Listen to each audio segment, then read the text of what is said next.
I'm going to introduce you to our next panel, which is on collaborating organizations. We're going to keep this short and sweet so that we have time for discussion, and hopefully we can get back to any other questions from the previous panel. So first, Claire Lewis, here to my right, is a Florida Friendly Landscaping Program statewide Florida Friendly Communities Coordinator. You're the interim director of the Florida Friendly Landscaping Program at UF IFAS Extension. She provides educational outreach to local governments, building professionals, and community decision makers across the state. Claire earned her Master's of Landscape Architecture degree from the University of Florida. Yes. Lynda Davis is the executive director of the Florida Native Plant Society, which promotes the preservation, conservation, and restoration of the native plants and native plant communities of Florida. Lynda is working with the Society and the Florida Native Plant Society chapters to grow their community to make a greater and positive impact on Florida's fragile environment. Thank you. Cammie Donaldson is the executive director of the Florida Association of Native Nurseries, or FAN, and the Native Plant Horticulture Foundation, where she is focused on strengthening and expanding the native plant industry in Florida and beyond. Cammie has worked with Florida's native plant industry for over a quarter century, 27 years, and has been an integral player in Florida's native plant movement. Lesley Bertolotti is the Sustainable Communities Program Manager at the Nature Conservancy in Florida. Her work focuses on developing approaches, practices, science, and policies to advance nature-based solutions and green stormwater infrastructure in our built environment. Lesley holds a Bachelor's of Science in Biology from Michigan State University and a Master of Science in Environmental Science from Florida Atlantic University. And I'm going to hand it over to Lesley. Take it away. Can everyone hear me? Excellent. It's great to see everybody here today. Like Jennison said, I'm Lesley Bertolotti with the Nature Conservancy, and I'm just going to be moderating this short but impactful session today, so I'm glad you're all here. We're going to hear from each of us here on the panel about our organization's missions, our goals, and our objectives. And then I'm going to ask a couple of questions pertaining to, what the outside collaborative can do, what are like some of the biggest challenges that we can tackle to help advance sustainable landscapes and also help support the missions of the collaborating organizations here today. So that's what we're going to do. It's going to be a short but impactful session, and like Jennison said, I hope we have time for some questions at the end, but we'll just have to go with it and see where we're at. So if we can have the next slide, please. Clicker. Button down? Okay. Go down. Okay, so we are starting with Claire. So Claire, you got it. Would you like the clicker? Sure. Great. I have a whole one time to use it. Hi, thank you for having me. I'm very happy to be here today. I'm going to talk a little bit about Florida Friendly Landscaping and our mission and how we'd like to collaborate with outside. So Florida Friendly Landscaping is primarily a program about water quantity and quality. So we're trying to reduce the amount of water used and also trying not to degrade it more through landscape practices. And we do that through teaching these 9 principles that are up on this slide. And I'm not going to go through these 9 principles. If you have any questions at all about Florida Friendly Landscaping, we have a whole crew of us here in these kind of blue shirts. You can ask any one of us, but you can definitely feel free to contact me, reach out to me anytime. Then the next slide, I just like to say, who are we, who's our audience? And basically everyone's our audience. We have materials for homeowners, we have materials for community landscapes, and for landscape professionals. We are written into the legislation for both the Green Industries Best Management Practices Program and also for Florida-friendly landscaping as a whole, basically. You can see, is this my, oh, I guess I have to point that way, don't I? You can see some of our impacts, and we consider this a very low estimate, but you can see that there is over 359 million gallons of water saved as a result of our educational programming. I forgot to mention that we are implemented through UF-IFAS extension, so we are active in every county throughout the state, and that's how we can see such a large number here. You can see that we reached out to over 124,000 people too. And with that, that's my 2 minutes and my 2 slides.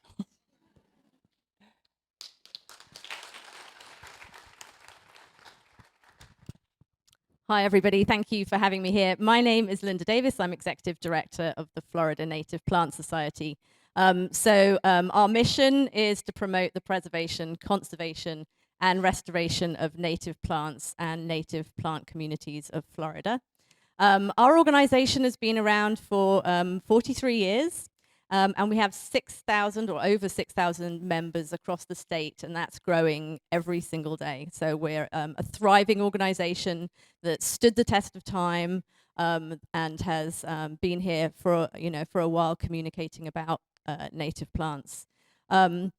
We are a community. So the Native Plant Society has 33 chapters. We're covered in every corner of the state.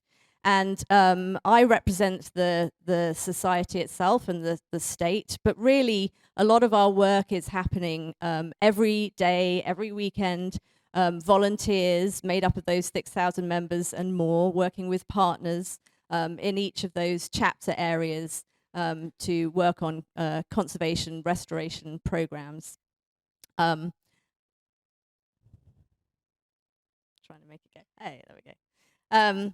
So in terms of how we interact with landscaping, a lot of people, as well as the actual impact of including natives into landscaping, which obviously has been talked about a lot today, what's important to us as well is how native landscaping is the tool that we can use to educate people about the importance of Florida's native plants and their habitats. So it's about making that connection between their landscapes and their yards and the natural communities and the conservation lands. You know, we are very much about protecting those conservation lands, and so we want people to have that moment of realization in their yards and then to make the connection to that natural land.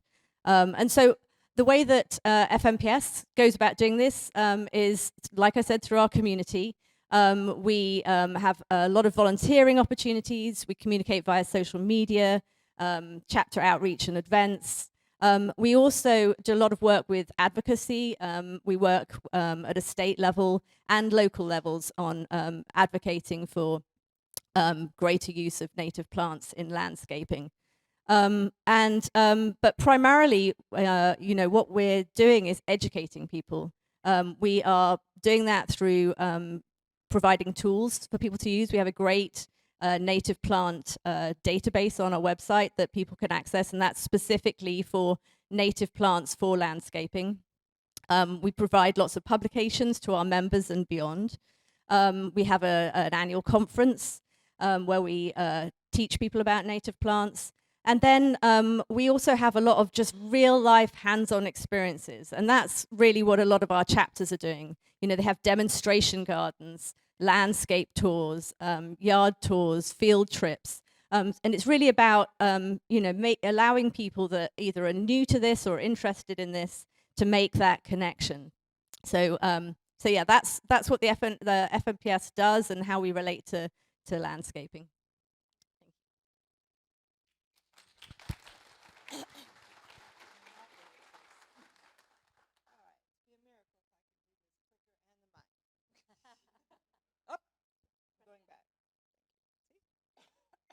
Hi, I'm Cammie Donaldson with Florida Association of Native Nurseries, known as FAN. And we are also, like FNPS, an organization that's been around for a long time, but unlike all the other organizations on this panel, we are very, very small.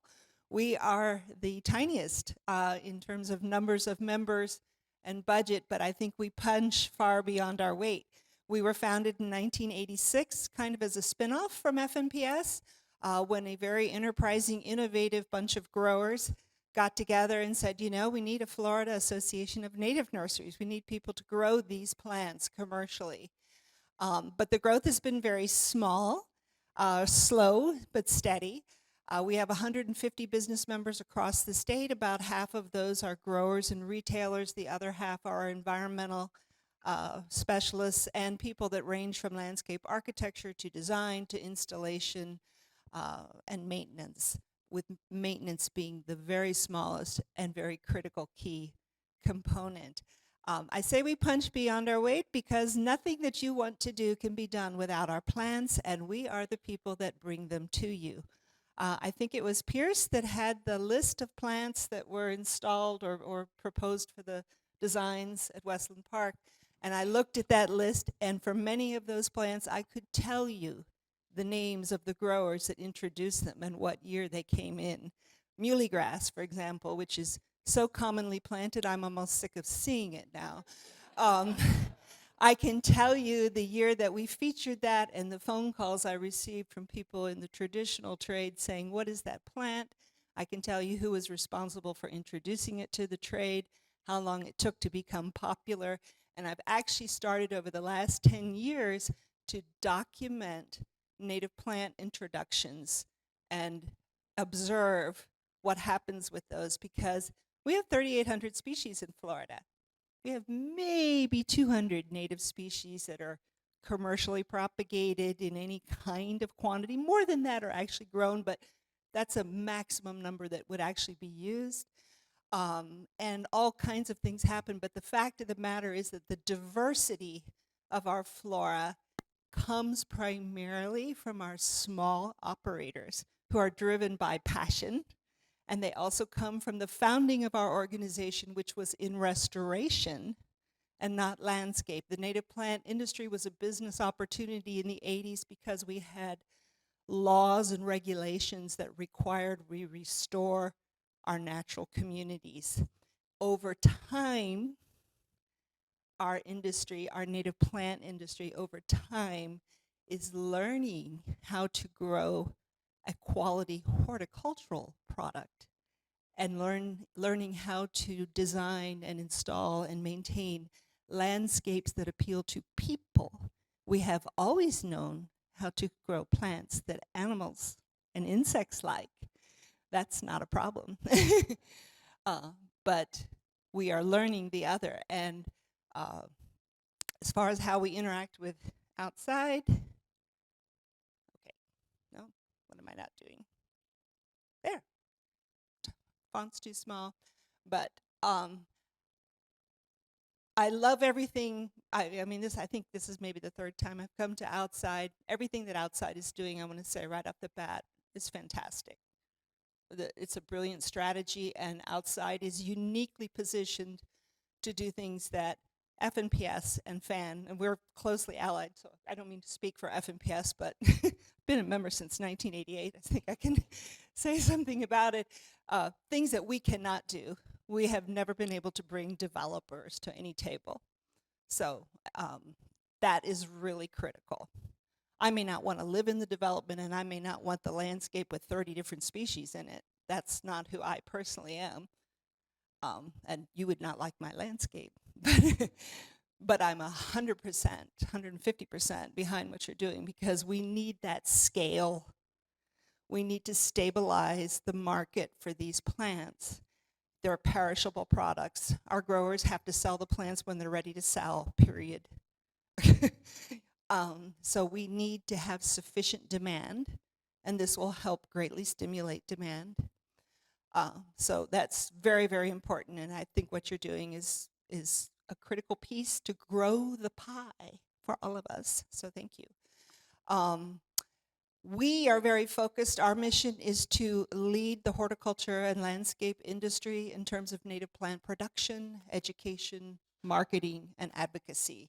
So we are very interested in developing industry competence. We focus on getting our members together, crowdsourcing knowledge, helping people share what they've learned.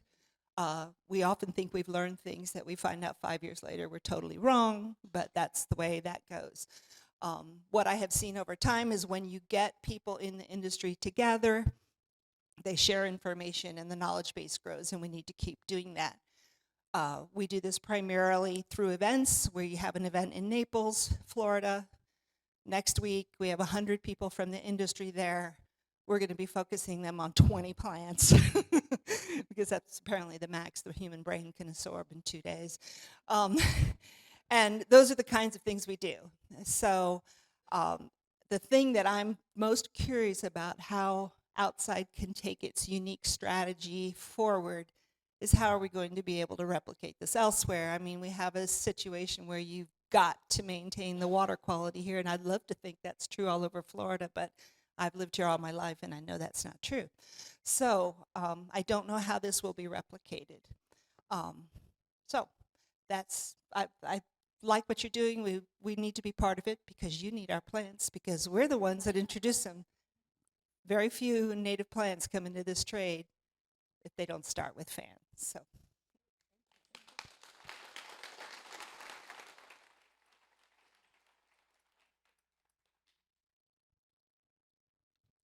All right. Last but not least, the Nature Conservancy. So who are we? Well, at the Nature Conservancy, our mission is to protect the lands and waters upon which all life depends. So very simple to accomplish, right? Anyways, we wouldn't even begin to start this without our partners and our wonderful partnerships, such as ours with the Outside Collaborative. We are a partnership-based and science-based global conservation organization, and we work in over 81 countries and territories across the globe. We have been working here in Florida since 1961. Our foundational work is the conservation of wild and natural lands. So some of you might be familiar with our flagship preserves like Blowing Rocks Preserve in Jupiter, Florida, Disney Wilderness Preserve in the Orlando area.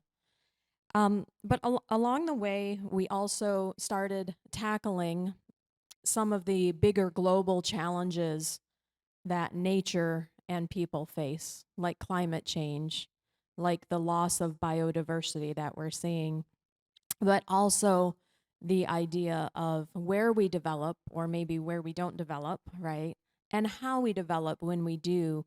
So we're inviting nature in and doing it sustainably and ensuring that communities, both of people and nature, are resilient. And that's particularly important with today's booming population, both globally and, as we all know, in Florida here also. We're one of the, if not the fastest growing state right now. We are now the fastest growing state. We have over 1,000 people coming to Florida daily. And to put that into some perspective, that's the population of the size of Orlando coming to Florida every year. So that's huge. So it really drives home that importance, that we develop in a smart way, that we're sustainable, we're inviting nature in for biodiversity, for our protection of our natural resources like water, which is a big driver here in Florida, but also for people, because I truly believe that in order to protect and preserve something, you have to have a connection with it and you have to respect it. So that's very, very important. So when I heard about the Outside Collaborative from our partners at University of Florida Program for Resource Efficient Communities, Jennison Kipp and Dr. Pierce Jones over there, I said, we need to be part of this. This is really unique. Was organically formed.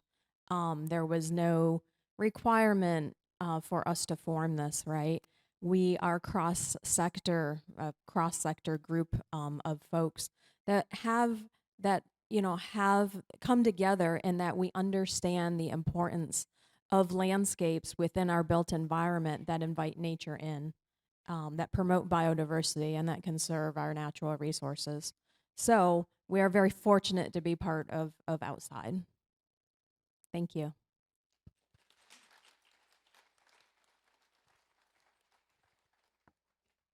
Okay, hello. Okay. I'm going to do a quick time check. How are we doing, Jennison? Okay, we have 5 minutes. Wow. All right. We will do one question each to the panelists, and we're going to make this very fast. I'm going to start with Claire. So, Claire, Florida Friendly Landscaping has extensive broad recognition and a lot of people and resources on the ground already working to promote action aligned with the long-term goals of Outside. What do you see as the most critical actionable step that Outside leadership and partners could take to ensure that we're sending consistent and unified messaging about this work to audiences around the state? That was a long question, saying and that very I can fast. talk really fast, so I'm going to go. So as I see it, the most critical steps are continued collaboration, like what we're doing here with Outside. This is just a huge leap above what's been happening in the past. So making this collaboration between, leaders or people in leadership positions who are making large scale land planning and development decisions. Those could be things like municipalities, regulatory agencies, developers, and even HOAs. And the communication between those who are making the decisions and those who are actually implementing these changes. And for them to talk and have dialogue on what is and is not working in the implementation of these ideas, because it should go back and forth. It'll be, a few steps forward and maybe a step back and a few steps forward. I did write down a few other critical steps that I wanted to go over really quickly. And one is this joint communication strategy. If we can really start to have a defined and cohesive message on what we're talking to the public, they come to this state, they really have no idea how to landscape in this state. And so for all of us working together and pulling us together in a room like this, it's really valuable. Also cross-training between nurseries, installers, maintenance folks, designers. That cross-training so everybody's on the same page is ultimately very important. Managing expectations. People coming from out of state to Florida have a very different expectation of what a Florida landscape looks like, and the reality is it may be a little rougher as far as turf, and having expectations on the amount of pests or disease in your landscape, as well as in critters and the aesthetic value too. I swear I'm almost done here. I just got 2 more. And this continued research and monitoring of what we're doing to make sure that what we're promoting is actually effective and impactful.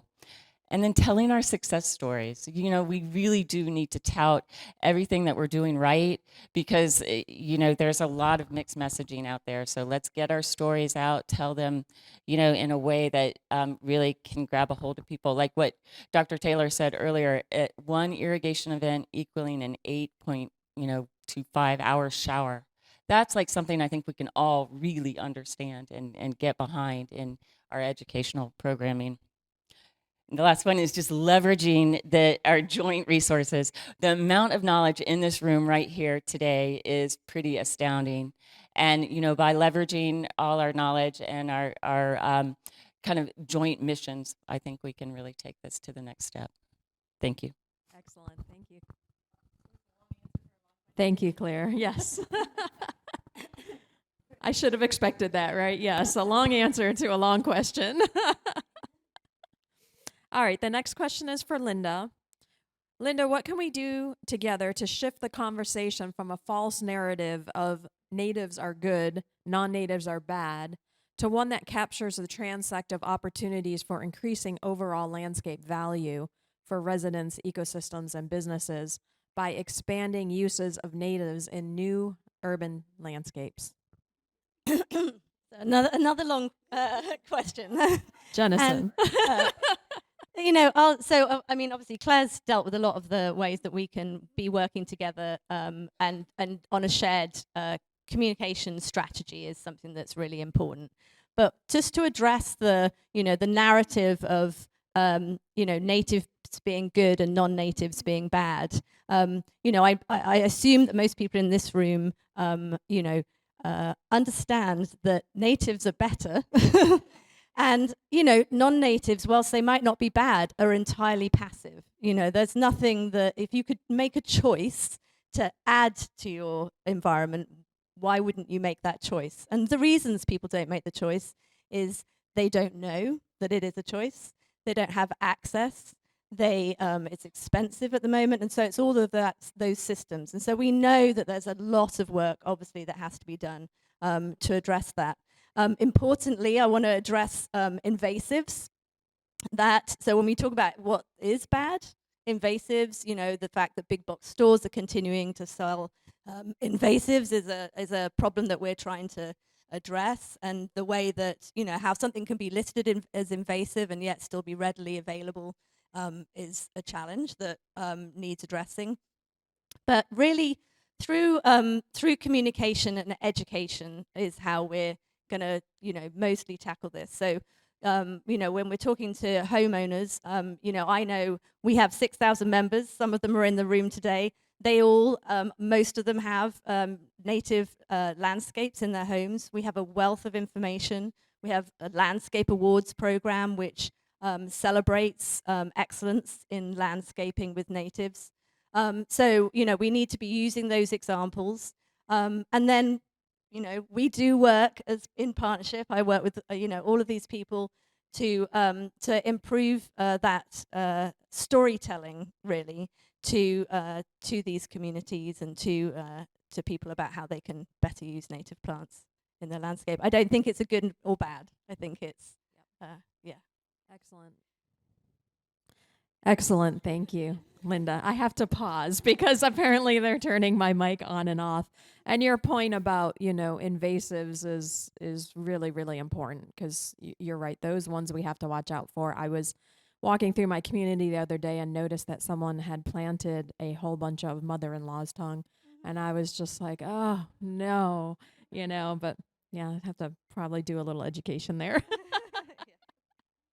All right, Cammie, question for you. What is the single biggest pitfall, pathway, or party that could hinder fans and outside's progress towards improved business models for Florida's native nurseries? Well, I think it's probably true with everything. We are all resistant to change. But I think in agriculture, we can get very resistant to change. The thing that has been most difficult for me to understand, and for our association, we constantly ponder this, is how do we get, there are marvelous growers in Florida that could be growing our plants, producing them beautifully, producing them in large quantities, and getting them out there. But they're not doing it yet. Now, there's the whole demand-supply conundrum. But nonetheless, there's just a lot of resistance. As I said before, our industry was founded in restoration and comes with a restoration and ecological mindset. It's about what the plants do, not what they look like. And what I keep telling our folks is, you can say you're growing for critters all you want, but until I see a butterfly with a credit card, I want you to grow for people too. So you just have to produce plants that appeal to people, and it can be done. We have people that know how to do that, and I think there are other people out there that know how to do that. Another thing I love about outside is that you've got the university involved and you're doing research and you've got data to back up. And we need, back to the social science point that Basil brought up earlier, we need data. We need data to show that this is what people want. We know it's what people want, but we need data. We need data to show that it works. We need data to show that it can be profitable. Incredibly, I need data to say this plant that is 3 times the size and blooming will sell before this plant that looks like it's almost dead. The visual quality thing that Brooke talked about is true, but we have a lot of people that don't believe it. so we need to keep working. We just need that data. The data is is really important. The other pitfall I see is that I said before, I completely support what the strategy is for this Sunbridge development example and these pallets that, 30 or 40 species, whatever they are. We have to do that to make appealing landscapes that can be maintained, that will sell. This needs to sell. At the same time, we can't do what the broader horticulture industry has done, and landscape, which is to end up with only 30 or 40 species are being used. We cannot effectively connect to the wildlife corridor. We cannot support real Florida with that. So we have to find a pathway, and this is hard, to get that diversity to keep going. I'm going to say it again, 3,800 species. Yes, you might say that some of them will never have any, human appeal, but they all have ecological function roles, and we need all of those plants. So what is that pathway to keep that going at the same time that we do these landscapes primarily for people that are also not bad? So that's a and I face that in our own association, from the big growers that are focused on those, commodity, I call them now commodity natives, down to, the little tiny startup that is insane and trying to grow 250 species for animals. Absolutely. Thank you so much. Can we get a round of applause for our panelists? Thank you.